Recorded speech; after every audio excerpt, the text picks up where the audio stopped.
Here's how you level up your retirement in 2026 so that you end 2026 with more in your retirement account than you started with at the beginning of this year. And it's really simple. You're going to increase your retirement contributions by 1%. Increasing by 1% can mean you have thousands more saved by the time you get to retirement than if you do nothing at all. So essentially, if you are investing 3% right now into your retirement, you would go in and adjust it to 4%. And you would commit to doing this every year to bumping it up by at least 1%. Now, this 1% is going to be helpful to increase the amount you have in your accounts, but I don't want you to stop there. So I wanted to give you 3 additional strategies you can use to guarantee, well, maybe not guarantee, but get you really close to a guarantee that by the end of this year, you are going to have more in that retirement savings account than what you started with at the beginning of this year. And be sure to stick around to the end where I'm going to show you why it's so important to start now with your retirement contributions and increasing it now than waiting until you are later on in life. The first thing you can do is to increase your contributions into your employer-sponsored retirement. Employer-sponsored just means if the person that you work for offers a retirement account, a 401k, a 403b, a 401a, then you increase the amount that you are contributing into that account. If you are not contributing at all, then go and set it up so that you can contribute at least to the matching amount that your employer offers. If your employer doesn't have any matching amount, then maybe start with 5% or 10%. If you're already investing in your employer-sponsored retirement account, then go in there and bump it up by a percentage point, by 1 percentage point or more if you feel comfortable doing a little bit more.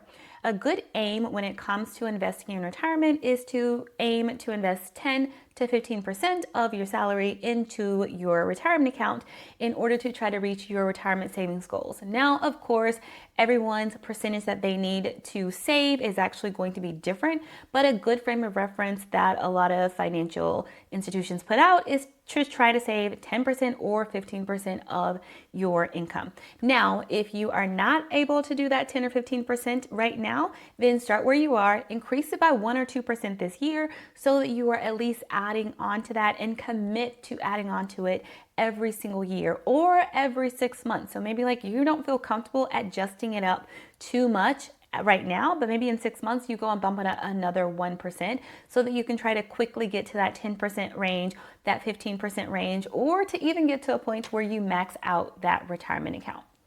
Before I go on to number 2, I do want to throw in this nugget of information because I know how overwhelming it can feel to invest in your retirement account and then not know what to actually invest the money into. So when you're looking at your retirement account, there will be different funds you typically have available to select that you can invest your money into. And one of the things that you can do to make it really easy for investing is called a target date fund. A target date fund is one that's going to have a year, let's say 2050, 2055, or 2060. And that is your target retirement date. So what year are you planning to retire in, or about what year, round it to the nearest 5. And that target date fund is going to adjust based on your age. So if you are early on your retirement investing journey, you're in your 20s and your 30s, that target date fund is going to have more investments in there that are probably more stock in there. And then as you get closer to retirement age, it's going to automatically rebalance so that it has more cash or bonds inside of that portfolio to even out the ride when it comes to the volatility that can happen with investing in the stock market. So that's one simple way that you can invest. You can also look into low-cost index funds if those are an option within your retirement contribution options. Before I go on to number 2, if you are enjoying this video, please give it a thumbs up and go ahead and subscribe if you like content like this. My name is Natasha. I'm a money coach. My goal is to help at least 100 people to work their way towards financial independence, to save the first $5,000 and to pay off debt. If any of that sounds important to you or interesting to you, then hit that subscribe button and let's keep watching.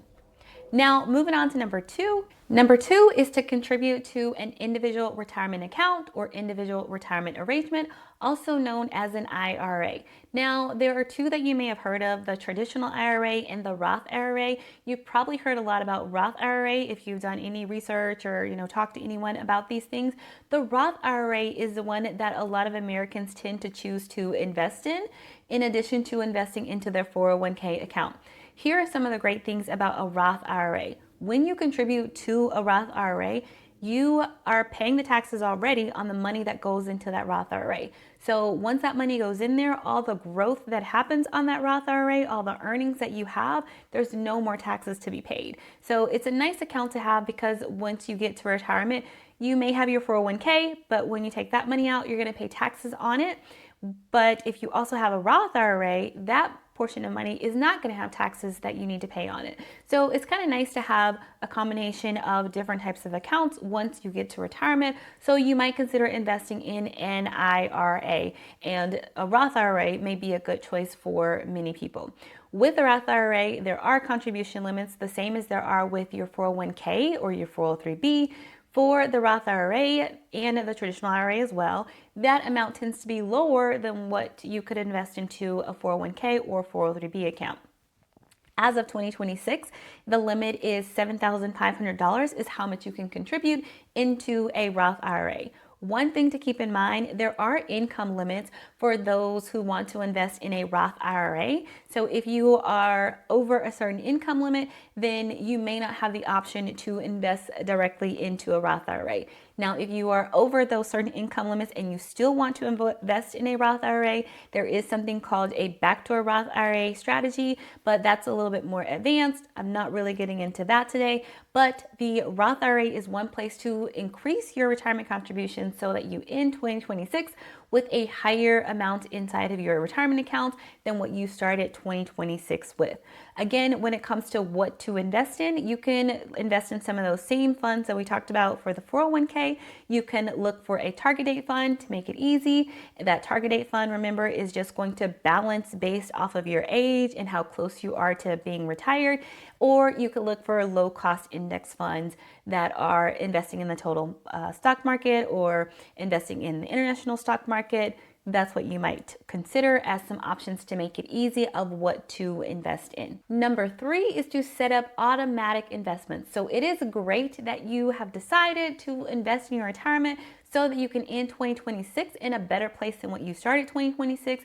But the best thing you can do to make sure that you really increase your savings is to set it up automatically. Now, if you've got that employer-sponsored retirement account, then once you set it up, it should happen automatically every month or every time you get paid for contributions to go into your retirement account.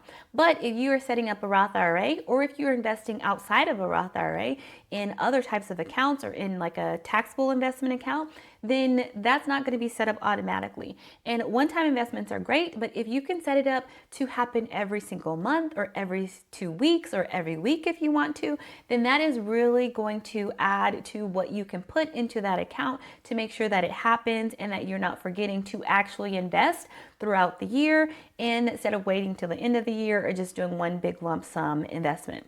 So when it comes to automatic investments, with the different companies out there, Vanguard, Fidelity, Schwab, there may be rules about what you can set up auto investments into. I know for Vanguard, in the past at least, you could only set up automatic investments into certain fund types, certain mutual funds, but I think through Fidelity, you can set up automatic investments into ETFs and not just mutual funds. So that is the third and final tip, is to set up automatic investments so that you can always be adding to what you are putting into your savings accounts. And that could be retirement accounts that are specifically designated for retirement, or that can be into a taxable brokerage account as well. The last thing I wanted to show you was why this even matters. So we started this video off talking about adding 1% each year, and Fidelity has put out this article about how just adding 1% each year can make a big difference. And when you scroll down on this here page, it gives you a couple of examples of how increasing by 1% could change the amount you have in retirement once you get to retirement.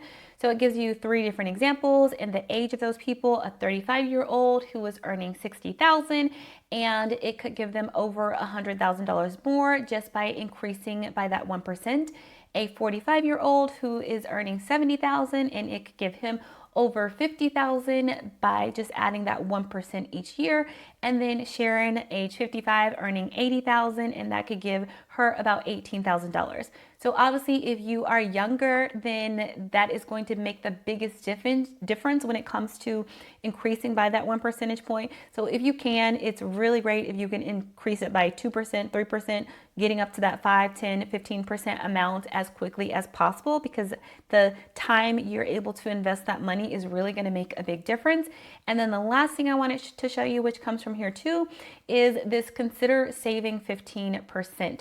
So Fidelity says that they did some calculations and they figured out that for most people, if they contribute at least 15% of their income, then you'll be able to maintain your lifestyle. So it's really important to increase those retirement contributions to at least to get to that 15% amount if you can, so that you can be fully prepared for your retirement. Again, you may need to do a little bit more or less depending on your situation.